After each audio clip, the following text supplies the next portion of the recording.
Hi, everybody. Thank you so much for coming back to the Citrine Path. Today, again, we have myself, Amber, and my amazing co-host. And I'm Patsy from Violet Elements. Before we get started here, we just want to share real quick that this is our journeys and our guest journey on their spiritual life and their herbal life. So, everything we talk about here, we do recommend you do your own research and definitely talk to your provider before you start any herbal remedies or home remedies. Good morning, everybody. Welcome back to another episode of the Citrine Path. I feel like it's been forever since we filmed an episode of this. But I'm super excited about today's topic. It's something I'm super passionate about. We're going to be talking about crystals and how to use them and kind of what their powers are. So, how are you doing today, Mom? Doing good. How are you? Well, I'm here. I only got, I think, 3 hours of sleep last night. So I got some coffee and my crystal cup. And yeah. Hey, show me your cup again. What was that? Oh, it's my crystal cup. So, for my birthday a couple years ago, I got a couple water bottles Oh, that like have your crystals. water. Yeah. And then this cup came with it also. So the water bottles, you can actually unscrew the bottom of it and interchange what crystals you want in them. The cup, they're fixed inside, so it's easier for you to wash it, I'm assuming. But these are rose quartz that are in the bottom of it. Oh, that's cool. Very cool. Yeah. Yeah, I have one of the water bottle ones, and I'm not even sure where it's at, but it has the point that's inside of it that goes into the water. Like the point inside the water bottle is like this big. Yeah, mine just has a little chamber on the bottom. And then you can unscrew like the bottom cap. But that's kind of cool because then you can flip flop it out with other things. But the crystals don't actually like touch the water in mine. But I don't know. I think I notice a difference with them. Yeah, I mean, why not? So, what is your favorite crystal, Mom? Hmm. Man, I don't know. I want to say probably fluorite. It's usually Okay. the one that like every time I go, I always find like one piece. I'm like, oh, this is really cool, and then I'm like, oh, what is it? Oh, yeah, it's fluorite. Like, um, but usually anytime I go anywhere, I'm like looking for the kids'. So like I always look for a citrine, I always look for malachite or obsidian. Um and if I get one, I always try to get the other ones too. Like I have to have all of them from the same trip. Yeah, I do the same thing. But malachite, I've come to realize, is either really hard to find or it's a pretty penny to get some pieces of it. Yeah, like we have that one piece. I think it must be in the living room. But it's the fibrous malachite. It almost looks like fiberglass, I guess, is like the closest like texture to think about. And a friend of ours just gave that to Christian many, many years ago. Um, but it's funny, we go to rock shops now and Christian looks at it and there's some that are look like it that are like a couple $100. And he's like, oh, maybe we could sell them ours. That's so funny. I have one little piece of malachite and it's like this big. You got it for me right after we had them when you went to the rock show. Yeah, Is so that the only malachite, piece that you have? huh? Is that the only piece of malachite you have? Yeah. Yes, it is. We went to quite a few other shops and looked for ones, but we just didn't like them. Like they just either didn't feel right or they didn't have a very like adequate piece. It's always like little tiny pieces. And we don't do little tiny pieces of rock in my house. Yeah, his tiny store eats them. Yeah. He thinks they're dummy. Okay, since we're talking about malachite, I looked some stuff up, and this time I have a pretty mushroom book I wrote all my stuff in. Well, that's cute. Thanks. It's from the Greek word malakos, meaning soft, because it's a very soft stone. Ancient Egyptians used it for its beauty and its protective powers against evil. Ancient Greeks used it for a talisman for love and protection. It's malachite's created from copper being weathered over millions of years. In the Middle Ages, used by alchemists, using it for transformative and healing properties, along with supernatural growth and protection. You can use it for emotional healing, balance, confidence, better relationships, transformation, and protection. Huh. That's super cool. Yeah. And that was one thing that when we were picking the kids' names, um, we looked for. So, like, citrine is a protection stone. It's the only stone that doesn't need to be cleansed. Obsidian is also a protection stone. So anything that's like a darker color is for protection. That makes sense. Yeah. So I've had this book forever. I think from even when like you were itty bitty. Um, what I think is funny is so it tells you like it's gonna be hard to read it, but I'll just explain it.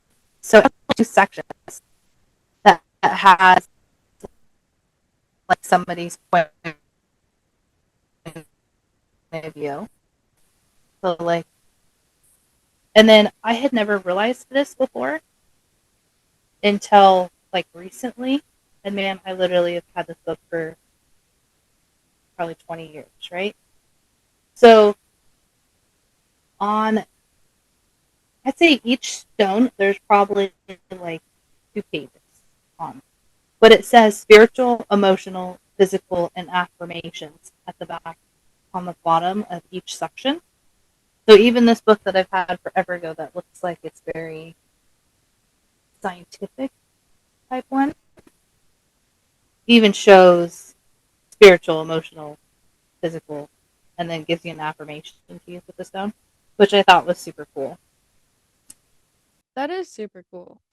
Yeah, so the affirmation with malachite is I align my personal will with my understanding of the divine will, and I move forward with clarity and confidence. I like it. Oh, this is cool. So the physical properties of it is malachite assists with restoring strength and vitality after illness and is rebuilding or repairing of tissues after surgeries. That's really neat. I did not know that. So emotionally, malachite is ideal for burning through the fog of emotional confusion that can prevent one from making a conscious decision. It helps one overcome an abuser or victim properties and find strength within oneself. Hmm. It's pretty And cool. spiritually, it's kind of the same thing. Helps you connect to the universe and the fate. That's interesting. I don't think That I've is. ever looked at malachite in books before. You want to do citrine next, I guess? Sure. Okay, so one cool thing about citrine is it's actually an amethyst that's heated up in the earth, or they could heat it up outside the earth in a lab nowadays. But citrine is just an amethyst that's heated up to a really high temperature and it turns yellow. So it's still a quartz. It has the same composition of it, but the heat is what made it change to a different stone. Okay, so citrine is known as the success stone, said to promote success, good fortune, abundance. It's best for boosting those manifestations that involve success in business or financial ventures. It increases mental clarity and can also an aura protector. Warning is also a protector, warning maker. So you can protect yourself, absorbs, transmutes, disputes, and grounds negative energy. So what, okay, the way that I wrote it down was super confusing for a second, but okay, so it's an aura protector. So it will let you know basically if something is coming into your aura or something is messing with you that's not good. Well, good for And Spidey it's sense. a yeah, yeah, especially with how much of a spitfire my daughter is. Um, but people say that the citrine has the power of the sun. So pretty much, think of it as you're shining light onto a subject or into a situation or that kind of a thing. And that's why it doesn't need to be cleansed or charged because it already has the power of the sun within it. Interesting. That's really cool. Oh, I just realized in this book, it also has chakras. Oh, that's cool. How old is this book? Yeah. I don't know. Um, like I said, I've had it for. Let me see if I can find one. So it was copyright 2005, 2007, and then again in 2015. So I've had to have it at least from around 2015, which it seems like I had it longer. But who knows? Because otherwise 2015 wouldn't be That's still a long time. It's almost a decade ago. right. Getting old. Uh, but yeah, so it says it's a fire element, and it's good for your first chakra, second chakra, and third chakra. So your first, second, and third is your root, your sacral, and then your solar plexus. Your red, Yes. orange, and yellow. So this is kind of cool.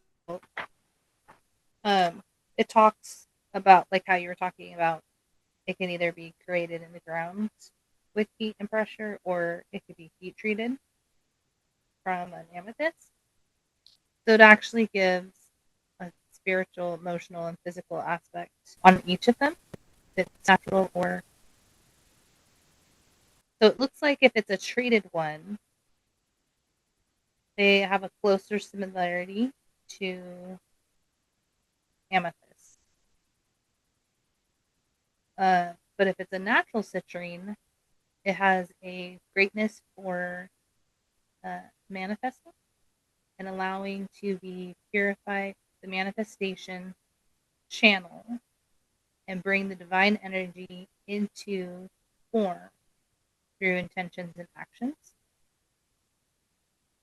Emotional is to overcome difficulties, maintaining effort through adversities, take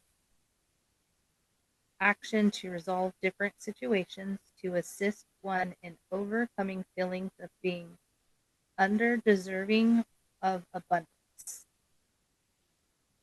Hmm. And then physical, it's an enhance physical stamina or energy, support the endocrine system, and encourage proper metabolism. So the heated ones are very, very similar, but not so much like manifestation part of it. Um, but like you're saying, like lightens through darkness. So the affirmations is I open myself to the inspirations in yeah, of my creative imagination, and through the strength of my will, I align with the divine's will and manifest by grace. I like it. I like that has those affirmations. Those are cool. Yeah, and it's like I had this book forever because like part of it tells you like it's very scientific. So it tells you like the hardness ratio of it, what are so technically most stones and crystals for them to be different from one another, it's considered like an impurity, which creates makes them different from each other. But it like tells you like what's in it, what's something that's close to it, like what are all the colors. Like it's very scientific, and so that's the only part that I usually only looked at. So it's funny that it has this like whole spiritual section on it too. Yeah, that's really, really super, super cool. Do you want to let's do amethyst. Because I got it right here. Okay. Amethyst, it's a meditative, calming stone, promotes calm, balance, and peace. It's a form of a quartz, contains iron. Amethyst got its name from the Greek word meaning not intoxicated. It's said to prevent drunkenness. The bright color. Okay, so this is really cool. Okay, so there's a story from Greece saying that the color of the stone came from Dionysus. I think that's how you say it, Dionysus, from pouring his wine on a clear crystal in mourning. From this amethyst has been used to promote sobriety, from physically preventing drunkenness and meta in a metaphysical sense and allowing you to think more clearly. Yeah, so the story was that he was grieving, and then because Dionysus is the god of wine, so while he was grieving over his loss, he was so sad that he dumped his wine out on the ground over the clear crystals, and turned them purple. So it's an element of wind. Chakra is third eye, crown. Ooh.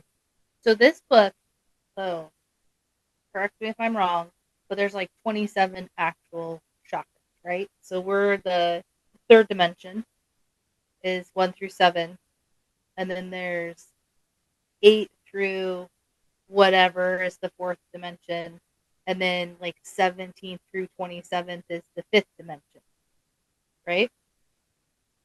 Something Something like like that. that. I can't remember the exact number. I'm still trying to figure out our dimension. I haven't even started diving into the other ones yet. Yeah, I think it's super interesting, and I'm super like I'm excited to learn more about it. Like I'm working through it, but like the planetary chakras and like learning about that part of it, which I think is what they're usually referred to as the fifth dimension ones, which are the top ones through 27. But anyway, the reason why I bring that up is because it says this or amethyst is the eighth chakra and beyond.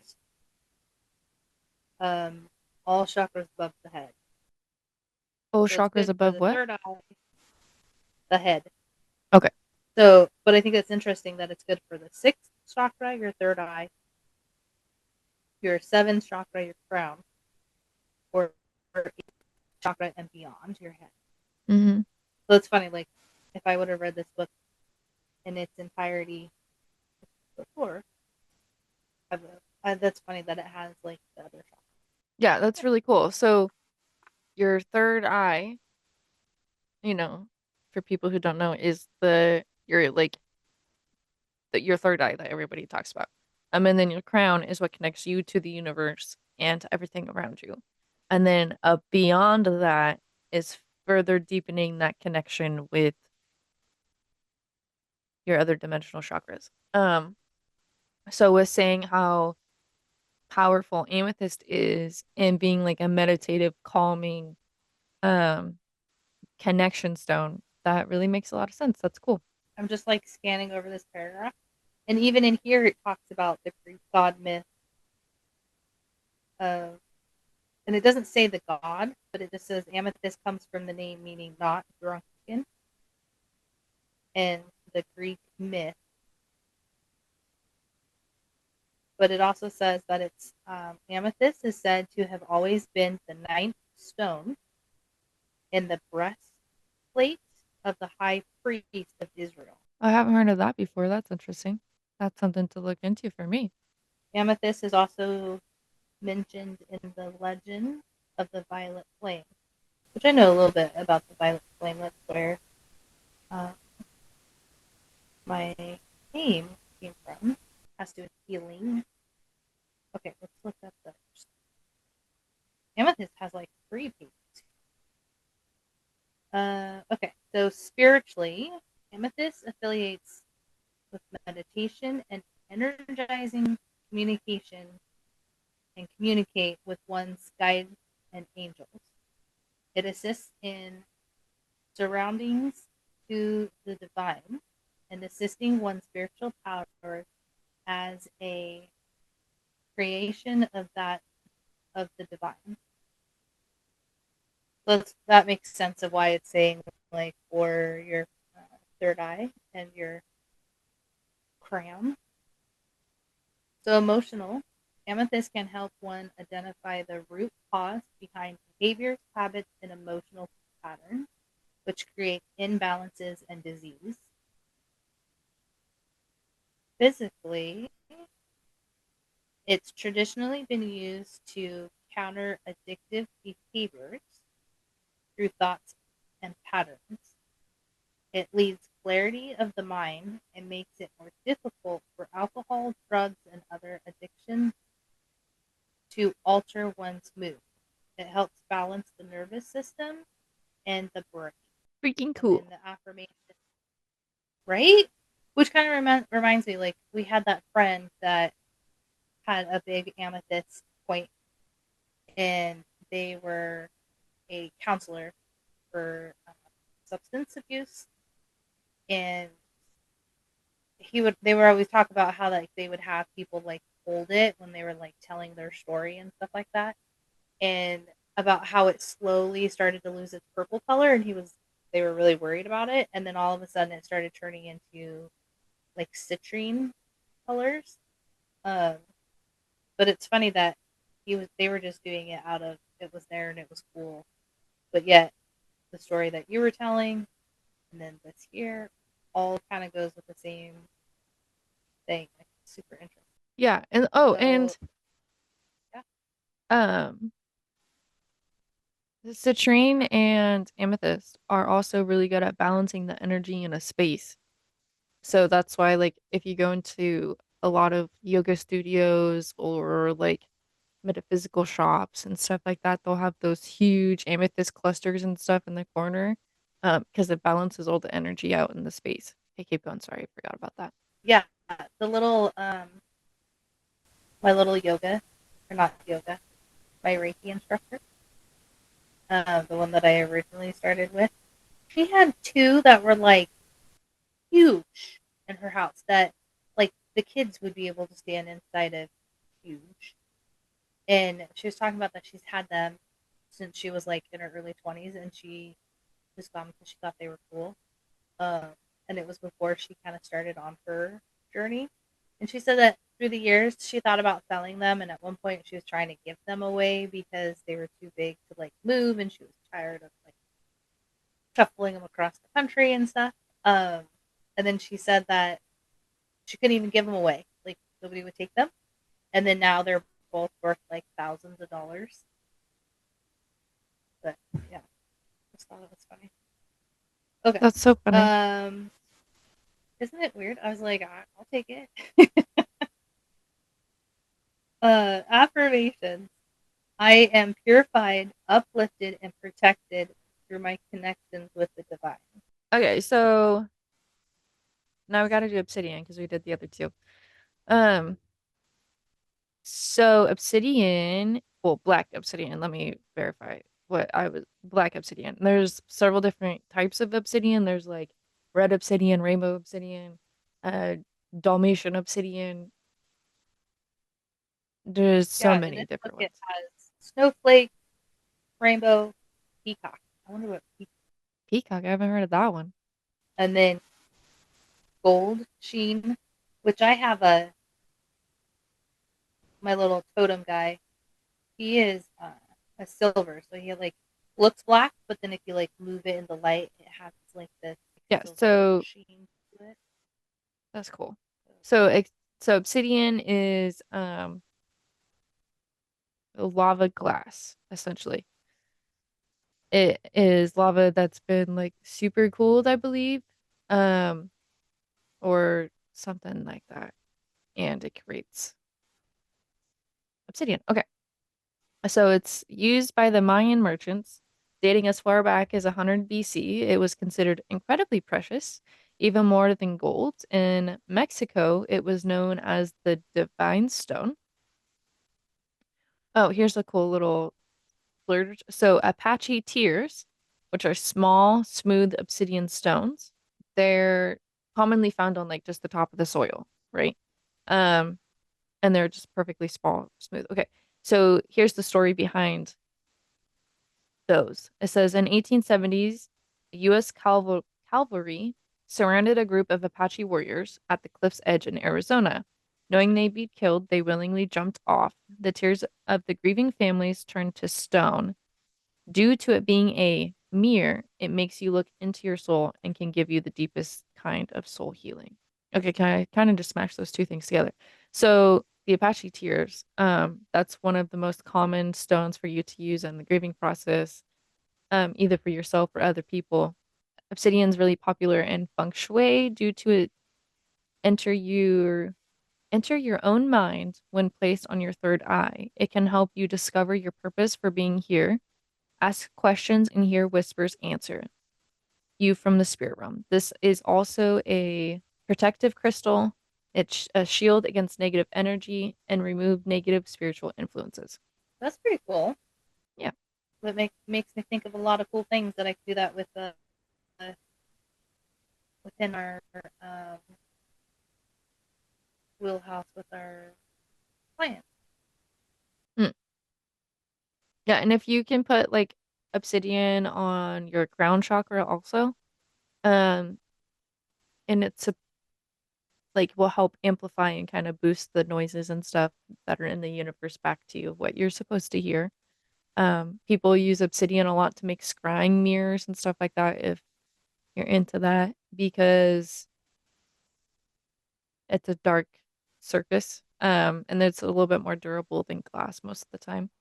But one cool fact I also learned is if you take a piece of obsidian, like when you're making an arrowhead and stuff, it like makes those really tiny, thin pieces. If you take one of those, it's actually sharper than a scalpel. Go. So if you cut yourself with an obsidian, it actually makes a clean, perfect slice. Even if you take a scalpel, like a surgical scalpel, and you look at it underneath of a like the heck are those called? Microscope. Yeah, like the super high power ones. If you look at the edge of the skin, it still has little abrasions. So if we used obsidian scalpels, it would actually be easier and better for our bodies to heal from because you won't have any abrasions whatsoever. Yeah. So I was watching this. I was watching this Bigfoot show. it's, it's funny. They like are hunting Bigfoot, and they're like going to all these areas and like listening to the stories from the people. And each season they like go to different areas. It cracks me up. Like I'm not saying I believe in Bigfoot or not believe in Bigfoot, but the investigators, like two of them are taking it like very serious, and one is just like, I just want to find Bigfoot, like very hillbilly. So it's pretty freaky. But anyway, along the way they had came across like a person that had seen Bigfoot or something. I can't remember why they were interviewing him, but anyway, long story short, he was talking about the people that lived there in their area, thousands of years ago or whatever it was, uh, had access to metal and knew how to use it, but they never used metal for weapons. And the reason why was because they had a hard time sharpening the metal and having it hold its sharpness. So they took sticks and whittled them flat, almost like a cricket board. And then they took obsidian and stuck it in all the cracks that would naturally form in the wood. Because obsidian they could cut thousands of times and it wouldn't dull. And so that's what they used as a weapon instead of using a sword. Yeah, and Because everybody they didn't have the thinks, time or go ahead. oh, I was just gonna say they didn't have the time to like sharpen it and that the metal dulled too quickly. Yeah, so which I think is amazing. Like I think it's pretty cool that if you look on, cowboy versus Indians and stuff like that, they always like make fun of them for not really make fun of them, but you can tell that there's like an undertone of like looking down on these people for using bows and arrows and whatever. But that just proves that their arrows were sharper than any knife or anything that they ever had. Right? It's not crazy. So it's earth elements. It's for your root chakra. Um, I cleanse my energy field of negativity and ground myself to the earth's heart as your affirmation. So we kind of already talked about like some of the stuff that it does, but Okay, so on our little intermission there, on top of the shelf, you guys can't see it, but I have crystals up here on top of the shelf that you guys most time can't see. So I have, let's see if I can get it close enough. This is a little fluorite tower that I have. You can kind of see it's green and purple. Um, this is a citrine cluster that I have. You can kind of tell it has like a similar shape as amethyst. And this one is super, super orange. They kind of range in a variety of super dark like this one to yellow. This is a big amethyst point.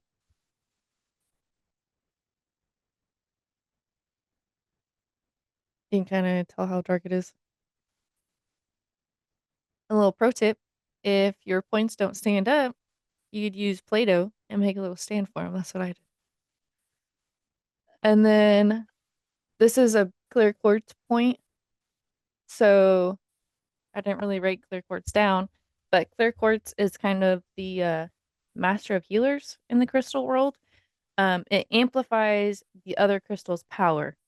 So if you're trying to do like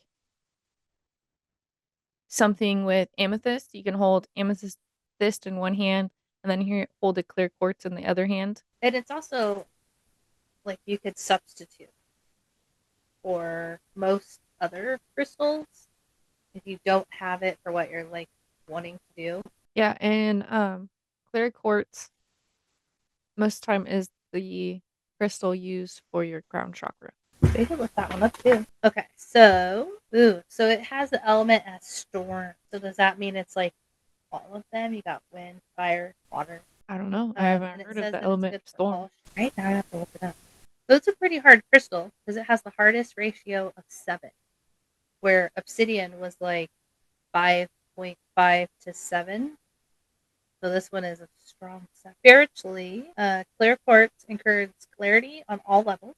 It can be used to enhance communications of the guide. Emotionally, clear quartz is an emotional neutralizer, but it will amplify any emotion with which it moves into resistance.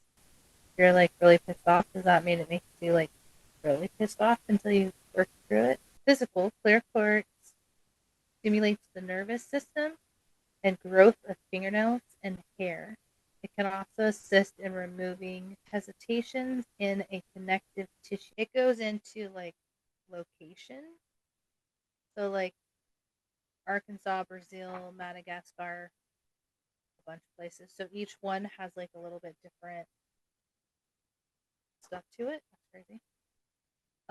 And then it goes into sorry about that. A laser wand, genetic, like a regular, like natural stuff. One that's been tumbled, a double point self healed. So self healed quartz has been broken or had something like growing. So like on this, it looks like it's moss or something, or maybe algae.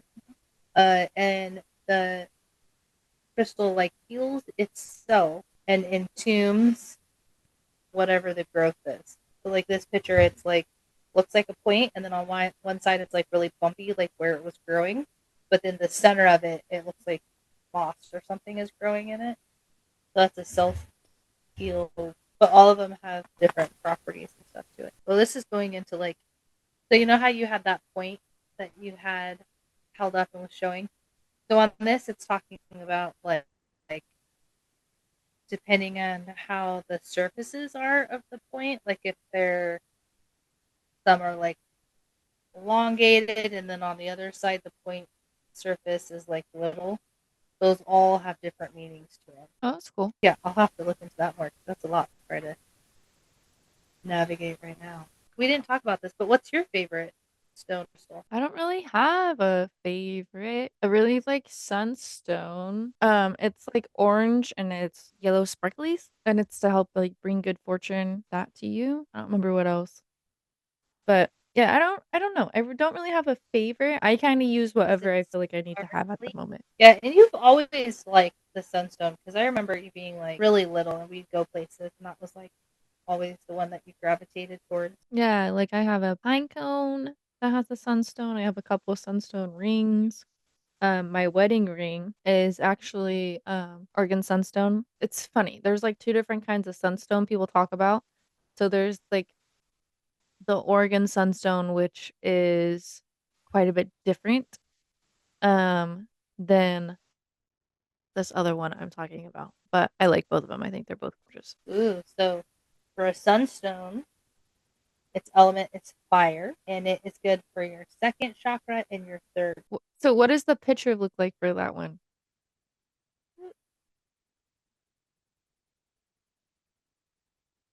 Kind of makes it dark, but it's just a chunk of like orangish gold stone with sparkles. Okay. Yeah, it's not like I know what you're talking about the Oregon sunstone. It kind of looks like a dark, like tangerine colored quartz. Yeah. And that's the thing. Like I've ran into so many people that'll have something and they're like, "Oh, that's a whatever stone," and I'm like, "No, it's just an agate. It just has like other stuff." Like people have like makeup names for it, or like in their common area, they always call this type of stone that they found at the river, whatever. And then, but like the makeup of it actually is something totally different. I always find that interesting of like what people call things. Yeah, I always think of it like plants. They have the different common names, and you can have 12, 15 common names for the same plant. Like, and then, yeah, I know exactly what you're talking about because there's like mossy agate and stuff like that where has like stuff inside of it. And then you could get a quartz, like you just said, that has Yeah. that heal spot in it. And people are like, oh no, it's a mossy agate. And you're like, no, it's just a clear quartz. Like, but just like plants, crystals are, it's kind of confusing. There's so many different ones, and you could have so many different chemical makeups. And even if the soil has a little bit different chemical composition when it was made, it can be a different color. Like, look at obsidian. There's like 15 different types of obsidian. It's all the same composition. It just depends on what kind of lava was used, where it was at when it was formed, like all that kind of stuff. Yeah, that's like whatever impurities was in the area when it was crystallizing. But I think it's funny. So I was kind of like scanning over this while you were talking. So sunstone is a stone of personal power and freedom, and it is considered the stone of the earth, and that it reflects the qualities of a solar light's opening, warmness, strength, mental clarity, and willingness and ability to bestow blessings upon others. Well, that's pretty cool. Okay, do you want to hear about the spiritual stuff? About the Sure, I don't know what you said. Sounds great. Okay. Okay, so the Sunstone teaches ones to utilize one's skills and abilities in service to others. So that's the spiritual properties of it. Emotional. Sunstone warms the emotional body. It can help one transform anger into energy, judgment into joy. It raises the vibrations of one's emotional pattern. The physical, a sunstone warms the body, increases metabolism, digestion, and vitality. It helps balance the endocrine system and aids reproductive problems due to imbalanced hormones. And then the affirmation is I claim my true place of leadership. giving and receiving abundant blessings. Dang. That's cool. That is cool. I like that a lot. That's a good one. Especially like So I the know whole you're doing some new fun certifications in your journey of learning. Why don't you share about that, Miss Amber? okay. So I just went through a crystal and chakra healing course. So I learned like different ways to heal your chakra and how to heal people using crystals and what crystals to use. Yeah, so then I'm going to start implementing some of those techniques in with my sound healing that I already do and along with our herbalism things that we commonly do. So, what was one thing that you learned that, I mean, it might have been something you already knew, but it gave like more detail on it. But what was the funnest thing that you learned or maybe didn't realize all of it? With the crystals or with the chakras? Kind of with all of it, even your sound bowl. I know you were talking about each time you take another certification, it kind of sheds light on something you learned previous, or was like the focus in the last one. One thing that I like really enjoyed learning about from the sound healing class was how you can like kind of not really diagnose but understand how somebody's doing just based on their chakras, or understand what chakras are out of alignment based on their emotions, their health, that kind of a thing.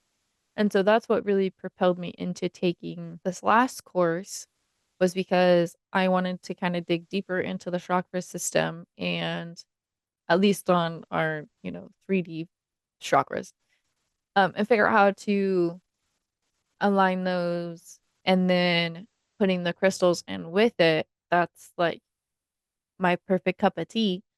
So, I learned how to use a pendulum to figure out how to read your chakras and figure out which ones are aligned or not, or how I can help the energy flow through your body then with the crystals on top of it. So, like, a big clear quartz point, like, if any point of a crystal pushes energy out that point. So if you put the point of the crystal at the top of somebody's head, all the energy that you're then pushing through their body will shoot through that quartz crystal and shoot out of their body, which I thought was super interesting. Right. So one crystal that I have actually just learned about, it's called Vivanite. So it grows on bodies. Yeah, I just said I don't know if I've ever heard of it. Yeah, so Ew. when Like dead bodies? waterlogged remains is buried, phosphate leaks out and mixes with the iron and water. Um, it starts clear and turns blue in oxygen. So in the soil, um, they're like completely clear crystals. And then when you pull them, dig them up, um, they turn blue. It's pretty cool looking, but it enhances emotional healing, balance, promoting inner peace and adaptability. It also facilitates a connection with the subconscious mind, bringing self-discovery and intuition. Will also assist in removing unwanted energy connected to the heart, throat, and third eye chakras. How do you spell it? Vivanite. Oh, it is. It is in here. Okay. Scan it over. It doesn't say anything about dead bodies. But it's an earth and a water element, and it goes with the fourth chakra. It's really pretty. Okay, so I wrote some stuff about rose quartz. It dates back to ancient Rome in Egypt. It's the love crystal, helps improve self-love and bring love into your life, helps bring serenity, calmness, and peace, helps heal emotional trauma. It's connected to female energy and helps heal your inner goddess. And rose quartz is connected to your heart chakra. So jasper is known as the supreme nurturer, helps with stress by bringing tranquility and wholeness, protection, and absorbs negative energy. Balances the yin and yang and stimulates the imagination and transforms ideas into action. It re energizes the body. That's cool. I really like Jasper. So it says that Jaspers, there's some of them that are like good for all of your chakras because of the color varieties and elements that they come with. Well, that is all for today's episode of our crystals. So if you guys want to learn anything else about ones or want us to dive into something specific, let us know down below. But until that, we will see you all next time. Remember, we do not treat, cure, or diagnose any illness. So if you have any questions about anything we talked about today, please reach out to your provider. So we are always so honored and blessed that you spent your time with us. And we can't wait to visit with you next time. So please come back and visit us. But until then, go forth with love and intention.